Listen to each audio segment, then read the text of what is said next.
The voice in your head is not you. There is a voice in your head that has cost you more than any failed deal, any bad investment, any mistake you've ever made. It's not loud. It doesn't announce itself.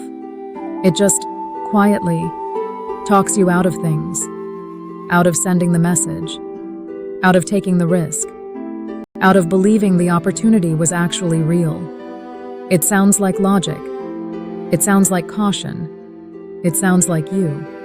But it isn't you. And until you understand what it actually is, it will keep running your life from the background. And you will keep calling it your own thinking. Think about the last time you were on the edge of something. A decision that could have changed things. A moment where you almost went for it. What happened in your head? Probably something like, who am I to think this will work? Or, what if I fail and everyone sees it? Or simply, now isn't the right time, and you listened.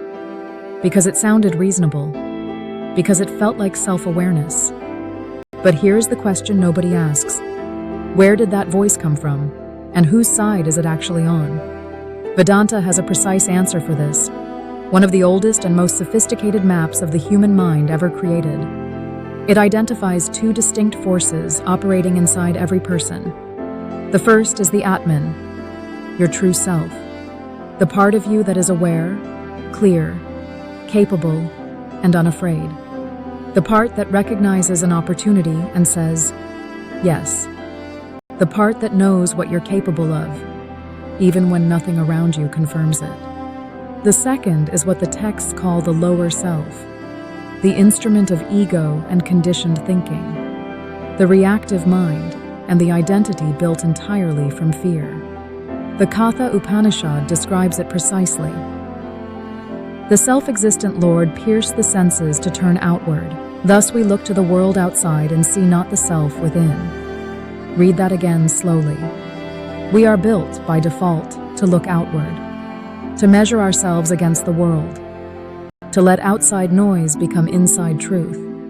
And the voice in your head is the product of everything you have absorbed from the outside. Every failure, every judgment, every moment someone told you that you weren't enough, collected, and then played back, in your own voice. Because the lower self does not want growth. It wants survival. It wants the known over the unknown, the safe over the possible, the comfortable lie over the uncomfortable truth. And in the modern world, it has never had more material to work with. Every comparison you scroll past, every person ahead of you that the algorithm surfaces, every highlight reel that quietly tells you, you are behind. The lower self feeds on all of it. It takes that input and builds a case. A detailed, convincing, relentless case for why you should stay exactly where you are. And the worst part? It does this in your voice. So how do you tell the difference between the lower self talking and your actual judgment? Here is the test. Your real judgment is calm. It evaluates. It considers risk without being consumed by it. It can say no from a place of clarity. The lower self is urgent. It catastrophizes. It doesn't evaluate risk. It inflates it. It doesn't say, this might not work. It says, this will destroy you. Everyone will know. You are not the kind of person who does things like this. Feel the difference. One is thinking. The other is fear, dressed as thinking. The Bhagavad Gita names this battle directly. Krishna tells Arjuna, for him who has conquered the mind is the best of friends. But for one who has failed to do so, his very mind will be the greatest enemy. The same mind that can elevate you can imprison you.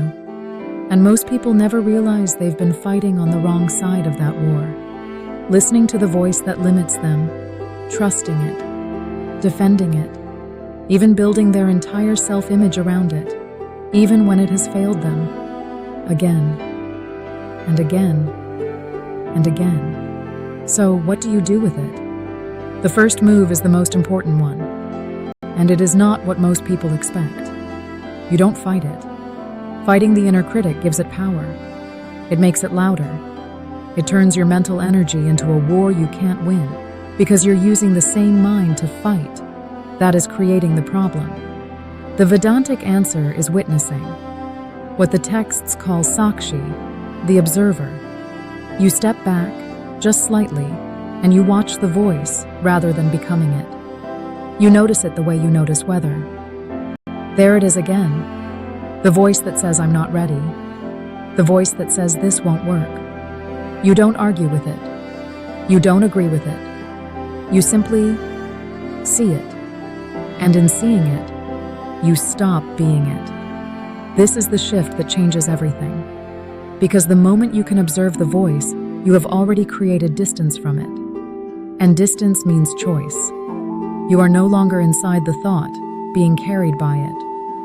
You are watching it, from the part of you that is always steady, always clear, always capable.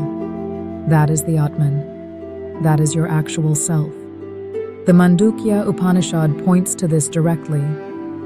The Atman is self-luminous. It is the witness of all states of consciousness, not the voice that judges, not the voice that fears.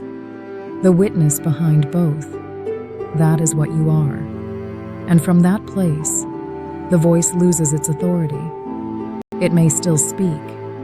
It probably will, but it no longer decides. Think about what that means for your life right now. The opportunity you've been circling. The conversation you keep postponing. The version of yourself you keep saying you'll become. When the time is right. When you're more ready.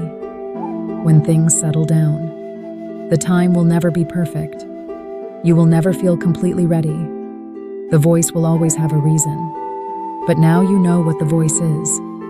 It is not wisdom. It is not caution. It is the lower self, protecting a version of you that no longer needs protecting. You are not that version anymore. The inner battlefield is real, and the loudest enemy on it has never been outside you. It has always been the voice that knows exactly what to say, to keep you from becoming what you already are. See it, name it, and then move anyway. That is how you win the inner war.